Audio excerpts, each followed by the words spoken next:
अस्मद्गुरुसमारम्भां यतिशेखरमध्यमां लक्ष्मीवल्लभपर्यन्तां वन्दे गुरुपरम्पराम् ஆழ்வார்கள் வாழி அருளிச் செயல் வாழி தாழ்வாதுமில் குறவர்தாம் வாழி ஏழ்பாறு மொய்ய அவர்களுரைத்தவைகள்தாம் வாழி செய்யமறை தன்னுடனே சேர்ந்து அகலகில்லே நிறையுமென்னு அலர்மேல் மங்கை உரை மார்பா நிகரில் புகழாய் உலகம் உன்னுடையாய் என்னையாழ்வானே நிகரிலமரர் முனிக்கணங்கள் விரும்பும் திருவேங்கடத்தானே புகழொன்னில்லாவடியேன் உன்னடி கீழமர்ந்து புகுந்தேனே அகில புவன ஜன்மஸ்தேம பங்காதிலீலே வினத விவித பூத உராத ரக்ஷைக தீக்ஷே ஸ்ருதி சிரசி விதீப்தே பிரம்மணி ஸ்ரீனிவாசே பவது மம பரஸ்மின் சேமுஷி பக்தி ரூபா श्रीमान वेंकटनाथार्य कवितार्किक केसरी वेदांताचार्यवर्यो मे सन्निधत्तां सदा हृदि ஸ்ரீரங்கநாதனுடைய பாதுகைகளை குறித்து ஓரிரவிலே 1000 ஸ்லோகங்களை வேதாந்த தேசிகன் அருளி செய்தார். அந்த ஸ்தோத்திரம்தான் ஸ்ரீ பாதுகா சகஸ்ரம் என்று வழங்கப்பெறுகிறது. அந்த ஸ்தோத்திரத்திலே இருக்கிற ஒரு ஸ்லோகத்திலையும் அந்த பாதுகையினுடைய பெருமைகள் பல்வேறு விதங்களிலே எடுத்து காட்டப்படுகின்றன. இப்பொழுது சஞ்சார பத்ததி என்கிற ஒரு பத்ததியிலே இருக்கிற ஸ்லோகங்களை நாம் அனுபவித்து வருகிறோம். அதாவது எம்பெருமான் சஞ்சாரம் செல்லுகின்ற பொழுது, வெளியிலே நடந்து செல்லுகிற பொழுது அவன் அணிந்திருக்கிற பாதுகைகள் அவனுக்கு எவ்வளவு சிறப்பை உண்டாக்குகின்றன என்று அதில் இருக்கக்கூடிய நுட்பமான விஷயங்களை எல்லாம் இந்த பத்ததியிலே தெரிவிக்கிறார். பாதுகா சகஸ்ரத்தினுடைய 291வது ஸ்லோகம், அதை முதலிலே நாம் அனுபவிக்கிறோம். இந்த ஸ்லோகத்தில் என்ன தெரிவிக்கிறார் என்றால், எம்பெருமான் பாதுகையை சமர்ப்பித்து கொண்டு ஆங்காங்கே இந்த கல்லிழைத்த மண்டபங்களிலே எழுந்தருளுகிறான். ரங்கநாதன் புறப்பாடு கண்டருளுகிற பொழுது குறிப்பிட்ட மண்டபங்களிலே எழுந்தருளுவது வழக்கம். அது அப்படி எழுந்தருளுகிறதோ இந்த பாதுகையோடு எழுந்தருளுகிறானே, அதற்கு என்ன காரணம் என்பது போல ஒரு கேள்வியை கேட்டு உட்பிரேட்சையாலே அதற்கு ஒரு பதிலையும் சொல்லுகிறார் இந்த ஸ்லோகத்திலே என்று பார்க்கிறோம்.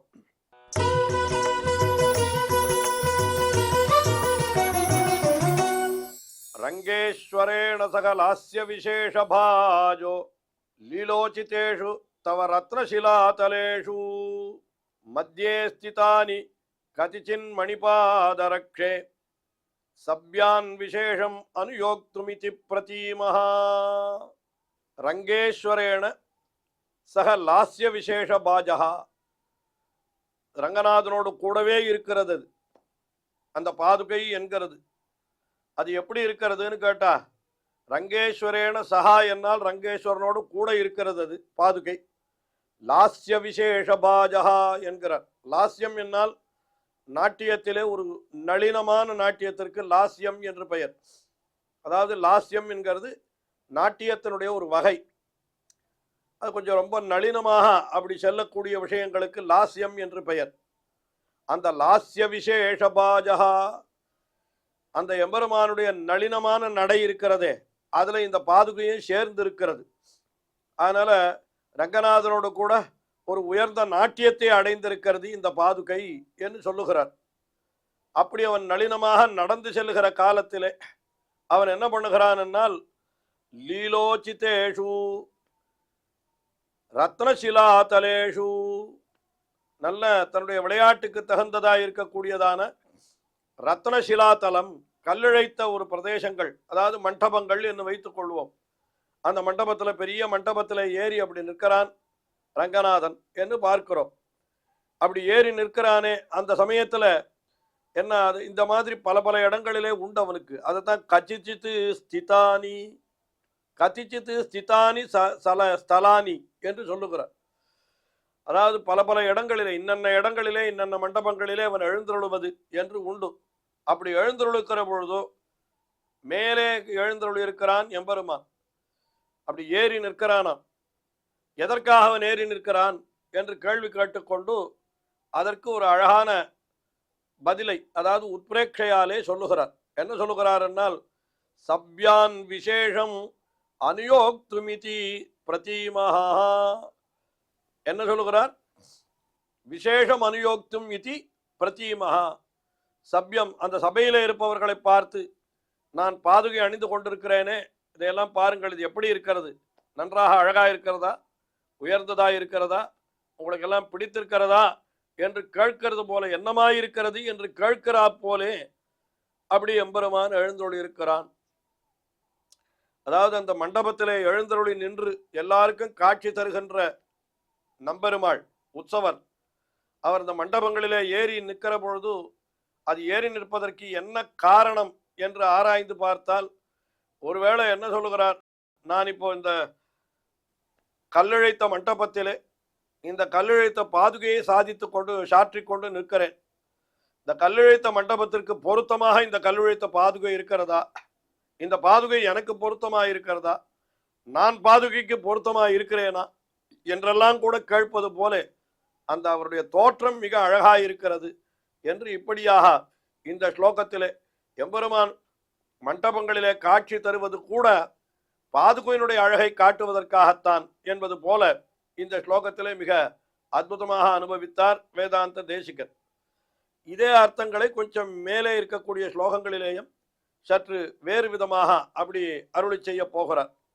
அதிலே இப்பொழுது 292வது ஸ்லோகம் அடுத்தபடியாக அதில் என்ன தெரிவிக்கிறார் என்னால், எம்பெருமான் அந்தந்த மண்டபங்களிலே எழுந்தருளி இருக்கிற பொழுது அவனுக்கு உபச்சாரங்கள் எல்லாம் சமர்ப்பிப்பார்கள்.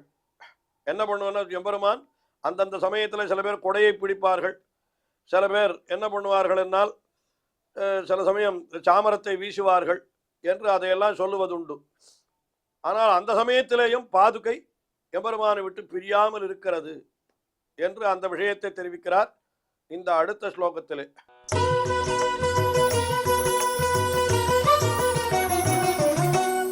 நித்யம் பதாவினி நிவேஷ்ய பதம் பவத்யாம் நிஷ்பந்த கல்ப பரிமேய பரிச்சதானி ஸ்ருங்கார சீதளதராணி பவந்தி காலே ரங்கேஸ்வரஸ்ய லலிதானி கதாகதானி. நித்யம் பதாவனி நிவேஷ்ய பதம் பவத்யாம், எப்பொழுதும் உன்னுடைய தன்னுடைய திருவடிகளிலே உன்னை சாத்தி கொண்டு எம்பெருமான் எழுந்தொழுகிறான். அப்படி எழுந்திருக்கிற பொழுது அவன் எப்படி இருக்கிறான்னா, அவன் முன்னால போகிற பொழுது அவனுக்கு குடை முதலானதெல்லாம் அவனுக்கு பிடிக்கிறார்கள். நிஷ்பந்த கல்ப பரிமேய பரிச்சதானி, அதான் பரிச்சதங்கள் என்னால் என்ன, குடை முதலான பரிவாரங்கள் அதெல்லாம் அவனுக்கு சமர்ப்பிக்கிறார்கள். அவனை அப்படி எழுந்தொழுகிற பொழுது இந்த கொடையெல்லாம் என்ன பண்ணுவான்னு கேட்டா, பெருமாள் வேகமாக எழுந்தொழுகிற பொழுது இந்த கொடையை நன்றாக சுத்துவார்கள். பார்க்கிற பொழுது அப்படியே காத்துல அது அப்படி அசையும்படியா இருக்கும். ஆனா சில இடங்கள்ல என்ன பண்ணுவான்னு கேட்டா, அது எதுவுமே இல்லாதபடி அந்த கொடையை வெறுமனை பிடித்தால் அது ஆடாமல் அசங்காமல் அப்படியே இருக்கும். அது அந்த கொடையானது அதை சொல்றார் இந்த இடத்துல, அசங்காமல் நிஷ்பந்த கல்ப பரிமேய பரிச்சதானி. அப்படி எம்பெருமான் அந்த கொடை முதலான இத்த அணிந்து கொண்டிருக்கிறான். சீதளதராணி லலிதானி, மிகவும் குளிர்ந்திருப்பது, மிகவும் இன்பமாயிருப்பது, இதெல்லாம் அந்த கொடை முதலான பரிச்சதங்கள். கதாகதானி, அந்தந்த காலத்திலே அவனுக்கு போக்குவரத்து நடைபெறுகிற பொழுது அந்தந்த காலத்திலே இந்த பரிச்சதங்கள் எல்லாம் அவனுக்கு உண்டு. கொடை உண்டு, சாமரம் உண்டு, சந்நிதி தீவட்டி உண்டு, முதலானதெல்லாம் உண்டு. ஆனால் எந்த காலத்திலையும் பாதுகை இல்லாமல் இருப்பதில்லை. அதைத்தான் இந்த ஸ்லோகத்திலே உட்கருத்தாக நாம் கொள்ளும்படியாக சொல்றார் அவர். அந்தந்த காலத்துல எம்பெருமான் எந்தெந்த பரிச்சதங்களை அவன் அனுபவிக்க வேணுமோ அந்த பரிச்சதங்களை அனுபவிக்கிறான். அவனுக்கு கொடை போட வேண்டிய சமயத்திலே கொடை போடுகிறார்கள், அமர்ந்திருக்கிற சமயத்திலே சிங்காசனத்திலே வீற்றிருக்கிறான் என்று இப்படியெல்லாம் உண்டு. ஆனால் இவனுக்கு அந்த நடையிலே பாதுகை என்கிறது அவனை விட்டு பிரியாமல் இருக்கிறது என்கிற அர்த்தத்தை இந்த ஸ்லோகத்திலே நாம் கொள்ளும்படியாக அப்படி ஒரு அர்த்தத்தை அருளி செய்கிறார். இதே அர்த்தத்தை இன்னும் கொஞ்சம் விவரித்து அருளி செய்கிறார் அடுத்த ஸ்லோகத்திலே.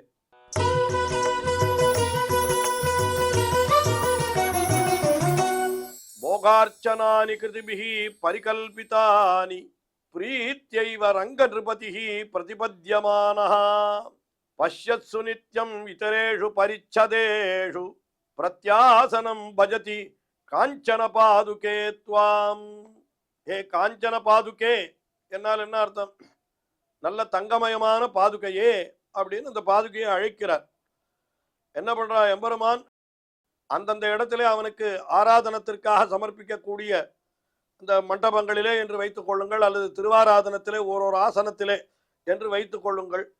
அப்போ போக அர்ச்சனாதி கிருதிபிகி பரிகல்பித்தானி, எம்பெருமானுடைய போகத்திற்காக சந்தோஷத்திற்காக என்ன பண்ணுகிறான் என்னால் இந்த மாதிரியான ஒரு அர்ச்சனை முதலான, அதாவது இந்த பரிச்சதங்கள், குடை, கண்ணாடி, இன்னும் என்னென்ன சோடசோபச்சாரம் என்று சொல்லுவார்கள், 16 வகையான உபச்சாரங்கள் எம்பெருமானுக்கு குறிப்பிட்ட காலங்களிலே அந்தந்த சமயத்திலே அதது பண்ணப்பட வேண்டும் என்றெல்லாம் சொல்லப்பட்டிருக்கிறது. அது எல்லாம் என்ன பண்ண, ஒரு ஒரு ஆசனத்திலையும் அவனுக்கு அந்த அந்த என்னென்ன சமர்ப்பிக்க வேண்டுமோ அதையெல்லாம் ஒரு ஒரு ஆசனத்திலேயும் அந்த விஷயங்களை சமர்ப்பிக்கிறார்கள். கொடை முதலான கொடை எப்போ சமர்ப்பிக்கணுமோ அப்பத்தான் கொடை சமர்ப்பிப்பார்கள். சாமரம் எப்போ சமர்ப்பிக்கணுமோ அப்பத்தான் சாமரம், எப்பொழுது தூபம், எப்பொழுது தீபம் என்று எல்லாம் ஒவ்வொரு சமயத்திலே ஒன்றொன்று சமர்ப்பிப்பார்கள். ஆனால் இந்த பாதுகை என்கிறது எம்பெருமானுக்கு எப்போ சமர்ப்பிக்கணும்னு கேட்டா, எப்பொழுதும் எம்பெருமானோடு கூடவே பாதுகை எழுந்தருள் இருக்கிறது. 6 ஆசனத்திலேயும், எந்த ஆசனங்கள் அத்தனையிலேயும் பாதுகை உண்டு. ஆனால் மற்ற பரிச்சதங்களுக்கெல்லாம் அப்படி கிடையாது. சில ஆசனங்களிலே சில வஸ்துக்கள் மட்டும்தான் உண்டு. அதைத்தான் இந்த ஸ்லோகத்தில் சொல்லுகிறார். என்ன சொல்லுகிறார்? பஷ்யத்சு நித்யம் இதரேஷு பரிச்சதேஷு. இதரேஷு பரிச்சதேஷு, மற்ற பரிச்சதங்கள், அதாவது மற்ற பொருள்கள் எல்லாம் அவனுக்கு எப்படின்னு கேட்டா, அந்தந்த ஆசனத்திற்கு பிரத்யாசனம் பஜதி, அந்த ஆசனத்துக்கு உரியதைத்தான் அது அடைகிறது. ஆனால் காஞ்சன பாதுகே, உன்னை எப்படி எம்பெருமான் எழுந்து கொண்டிருக்கிறான்னு கேட்டா, அது நித்தியமாக ஒரு ஆசனத்திலேயும் உன்னை விடாமல் அவன் அணிந்து கொண்டிருக்கிறான் என்று அதை சொல்லுகிறார். அதாவது எம்பெருமானுக்கு என்ன பரிச்சரங்கள், என்ன உபச்சாரங்கள் சமர்ப்பித்தாலும் அந்தந்த உபச்சாரங்கள் எல்லாம் அந்தந்த ஆசனத்திற்கு உரிய உபச்சாரங்களாக அததுகள் மட்டும்தான் சமர்ப்பிக்கப்படும். இப்போ ஏதோ ஒரு ஆசனத்தில் எழுந்தோடு இருக்கிறான், அந்த சமயத்தில் அவனுக்கு கொடை சமர்ப்பிக்கலாம். மற்றொரு ஆசனத்தில் கொடை இல்லாமல் போகலாம், அது கொடை சமர்ப்பிக்க வேண்டிய அவசியம் இல்லாமல் இருக்கலாம். ஒரு ஒரு ஆசனத்திற்கு ஒரு விசேஷம் சொல்லப்பட்டிருக்கிறது. ஆனால் எல்லா ஆசனத்திலேயும் விடாமல் இருப்பது எது என்று பார்த்தால் அது பாதுகை தான் என்று அதையெல்லாம் நாம் கருத்திலே கொள்ளும்படியாக இப்படி அந்த ரங்கநாதன் அனுபவிக்கிற அந்த விசேஷங்கள், அதாவது ஸ்ரீ ரங்கநாதனுக்கு திருவாராதனம் முதலானதுகள்லாம் சமர்ப்பிக்கிற பொழுது அவன் எப்படியெல்லாம் இந்த பாதுகையை தான் அனுபவம் கொள்ளுகிறான் என்கிறதையெல்லாம் நமக்கு தெரிவிப்பதற்காக அந்த மண்டபத்திலே ஏறி நிற்கிற பொழுதும் அவனுக்கு அந்த பாதுகை இருக்கிறது. இந்த கீழே 2 ஸ்லோகங்கள் முன்னாலே தெரிவித்தார். அதே போல பல பல பரிச்சதங்கள் அவனுக்கு சமர்ப்பிக்கிற பொழுதும் அந்த பாதுகை இருக்கிறது. அந்த பரிச்சதங்கள், கொடை முதலான பரிச்சதங்கள் சமர்ப்பிக்காத காலத்திலேயும் கூட அந்த பாதுகை அவனோடு தொடர்ந்து இருக்கிறது என்று இப்படியாக இந்த பாதுகை என்கிறது எம்பெருமானை விட்டு ஒருபோதும் பிரிவதில்லை. மற்ற விஷயங்கள் அத்தனையும் எம்பெருமானை விட்டு பிரிவதற்கும் வாய்ப்பு உண்டு. ஆனால் இந்த பாதுகைக்கு மட்டும் இந்த வாய்ப்பு கூட கிடையாது என்பது போல தெரிவித்து இந்த பாதுகையினுடைய பெருமையை இவ்வாறு நமக்கு விளக்கி அருளினார் வேதாந்த தேசிகன். தொடர்ந்து அனுபவிப்போம். ஸ்ரீயக்காந்தாய கல்யாண நிதயே நிதயேர்த்தினாம் ஸ்ரீவேங்கட நிவாசாய ஸ்ரீனிவாசாய மங்களம்.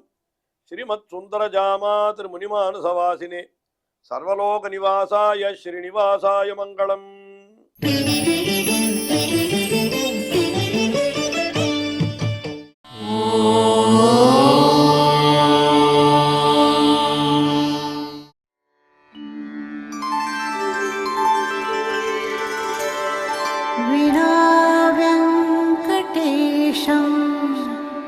ननाथो ननाथः सदा वेङ्कटेशं स्मरामि स्मरामि. हरे वेङ्कटेश प्रसीद प्रसीद. प्रियं वेङ्कटेश प्रयच्छ प्रयच्छ.